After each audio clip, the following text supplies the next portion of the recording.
ಎಂದಾದರೂ ಇರು ಎಂತಾದರೂ ಇರು ಎಂದೆಂದಿಗೂ ನೀ ಕನ್ನಡವಾಗಿರು.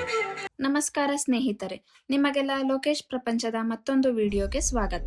ಇವತ್ತು ನಾವು ಮಾತನಾಡುತ್ತಿರೋದು ಬರೀ ಒಂದು ಇಂಧನದ ಬಗ್ಗೆ ಅಲ್ಲ, ಬದಲಾಗಿ ಇಡೀ ಜಗತ್ತನ್ನೇ ಆಳುತ್ತಿರುವ ಕಪ್ಪು ಬಂಗಾರ ಅಥವಾ ಕ್ರೂಡ್ ಆಯಿಲ್ ಬಗ್ಗೆ.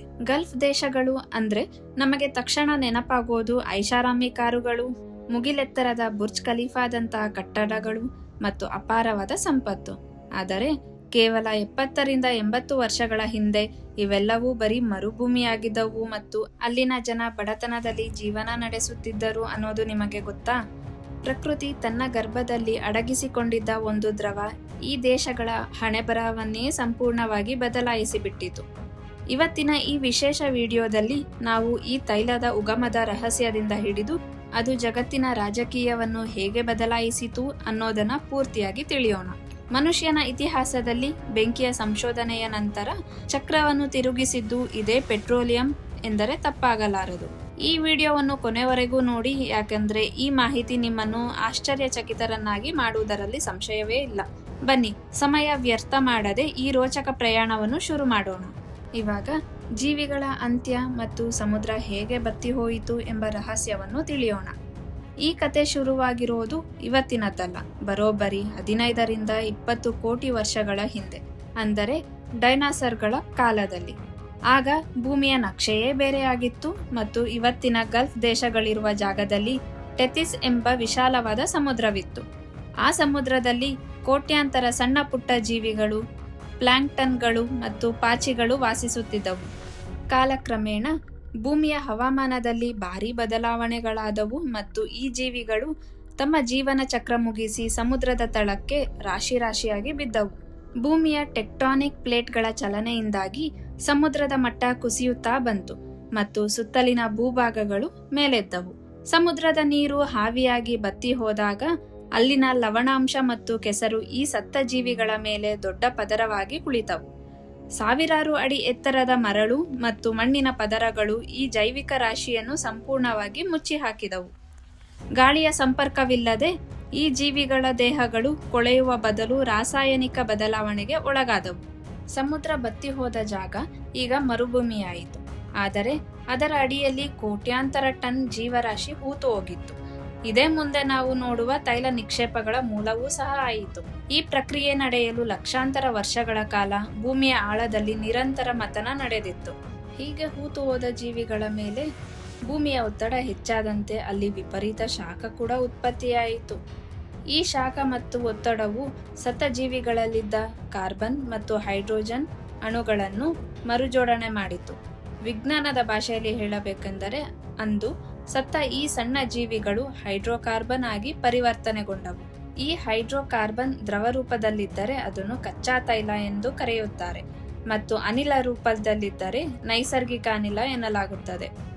ಭೂಮಿಯ ಒಳಗಿನ ಶಿಲೆಗಳ ನಡುವೆ ಇರುವ ಸಣ್ಣ ರಂಧ್ರಗಳಲ್ಲಿ ಈ ತೈಲವು ಸಿಕ್ಕಿ ಹಾಕಿಕೊಂಡಿರುತ್ತದೆ. ಇದನ್ನು ಹೊರತೆಗೆಯಲು ಮನುಷ್ಯ ಸಾವಿರಾರು ಅಡಿ ಆಳಕ್ಕೆ ಭೂಮಿಯನ್ನು ಅಗೆಯಬೇಕಾಗುತ್ತದೆ. ಗಲ್ಫ್ ದೇಶಗಳ ಮಣ್ಣಿನ ರಚನೆಯು ಈ ತೈಲವನ್ನು ಹಿಡಿದಿಟ್ಟುಕೊಳ್ಳಲು ಅತ್ಯಂತ ಸೂಕ್ತಕರವಾಗಿರುತ್ತದೆ.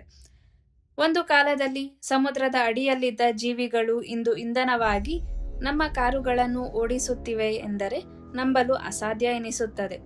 ಪ್ರಕೃತಿ ಇಷ್ಟೆಲ್ಲ ಸಂಪತ್ತನ್ನು ಮರಳಿನ ಅಡಿಯಲ್ಲಿ ಬಚ್ಚಿಟ್ಟುಕೊಂಡಿತು, ಆದರೆ ಅದನ್ನು ಪತ್ತೆ ಹಚ್ಚಲು ಮನುಷ್ಯನಿಗೆ 20ನೇ ಶತಮಾನದವರೆಗೆ ಕಾಯಬೇಕಾಯಿತು.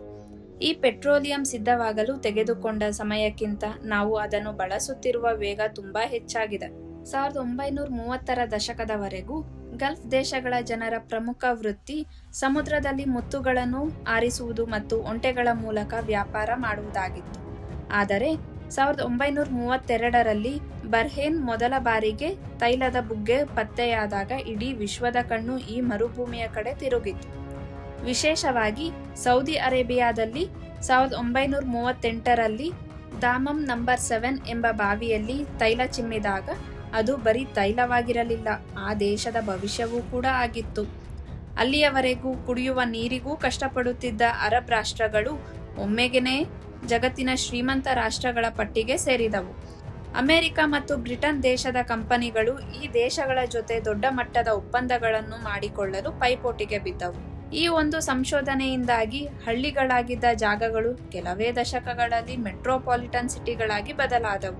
ಶಿಕ್ಷಣ, ಆರೋಗ್ಯ ಮತ್ತು ಮೂಲ ಸೌಕರ್ಯಗಳಲ್ಲಿ ಈ ದೇಶಗಳು ಕಲ್ಪನೆಗೂ ಮೀರಿದ ಬೆಳವಣಿಗೆ ಸಾಧಿಸಿದವು. ತೈಲದಿಂದ ಬಂದ ಹಣವು ಈ ಮರುಭೂಮಿಯಲ್ಲಿ ಚಿನ್ನದ ಅರಮನೆಗಳನ್ನು ನಿರ್ಮಿಸಲು ನೆರವಾಯಿತು. ಇಂದು ನಾವು ನೋಡುವ ದುಬೈ ಅಥವಾ ರಿಯಾದ್ ನಗರಗಳ ಅಭಿವೃದ್ಧಿಯ ಹಿಂದೆ ಅಂದು ಪತ್ತೆಯಾದ ಆ ಒಂದು ತೈಲದ ಬಾವಿಯ ಶ್ರಮವಿದೆ.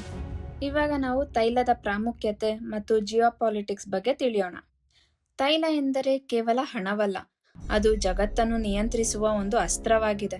ಯಾರ ಕೈಯಲ್ಲಿ ಈ ತೈಲ ನಿಕ್ಷೇಪಗಳು ಇರುತ್ತದೋ ಅವರು ಜಗತ್ತಿನ ಆರ್ಥಿಕತೆಯನ್ನು ತಮ್ಮ ಬೆರಳ ತುದಿಯಲ್ಲಿ ಕುಣಿಸಬಹುದು ಎಂಬ ಸ್ಥಿತಿ ನಿರ್ಮಾಣವಾಗಿದೆ.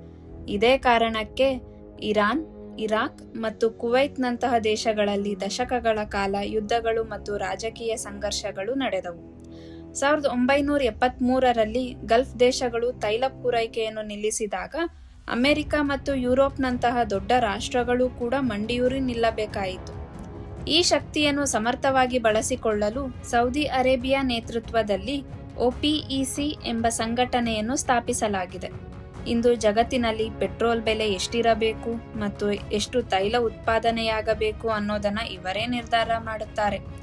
ಪ್ರತಿಯೊಂದು ದೇಶದ ಅಭಿವೃದ್ಧಿಯು ಈ ದೇಶಗಳು ನೀಡುವ ತೈಲದ ಮೇಲೆ ಅವಲಂಬಿತವಾಗಿದೆ. ತೈಲವು ಬಡ ರಾಷ್ಟ್ರಗಳನ್ನು ಬಲಿಷ್ಠವಾಗಿಸಿತು ಮತ್ತು ಜಾಗತಿಕ ರಾಜಕೀಯದ ಕೇಂದ್ರ ಬಿಂದುವನ್ನಾಗಿ ಮಾಡಿತು. ರಾಜಕೀಯ ಮೇಲಾಟಗಳು, ಡಾಲರ್ನ ಮೌಲ್ಯ ಮತ್ತು ಯುದ್ಧಗಳ ನಿರ್ಧಾರದ ಹಿಂದೆ ಈ ಕಪ್ಪು ಬಂಗಾರದ ಪ್ರಭಾವ ಲಭ್ಯವಿದೆ.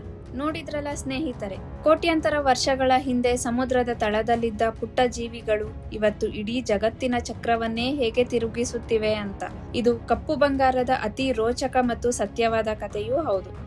ಆದರೆ ಒಂದು ವಿಷಯ ನಾವು ನೆನಪಿಟ್ಟುಕೊಳ್ಳಬೇಕು, ಅದೇನೆಂದರೆ ಈ ತೈಲ ಶಾಶ್ವತವಲ್ಲ ಮತ್ತು ಇದು ಮುಗಿದು ಹೋಗುವ ಸಂಪತ್ತು ಕೂಡ.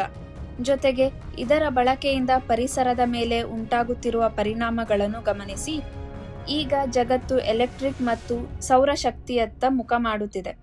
ಗಲ್ಫ್ ದೇಶಗಳು ಕೂಡ ಈಗ ಬರೀ ತೈಲವನ್ನೇ ನಂಬಿಕೊಳ್ಳದೆ ಪ್ರವಾಸೋದ್ಯಮ ಮತ್ತು ತಂತ್ರಜ್ಞಾನದಲ್ಲಿ ಹೂಡಿಕೆ ಮಾಡುತ್ತಿವೆ.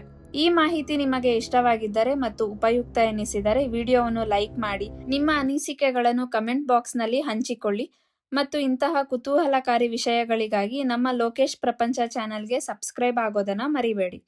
ಮತ್ತೆ ಸಿಗೋಣ ಮುಂದಿನ ವಿಡಿಯೋದಲ್ಲಿ. ಅಲ್ಲಿಯವರೆಗೂ ನಮಸ್ಕಾರ.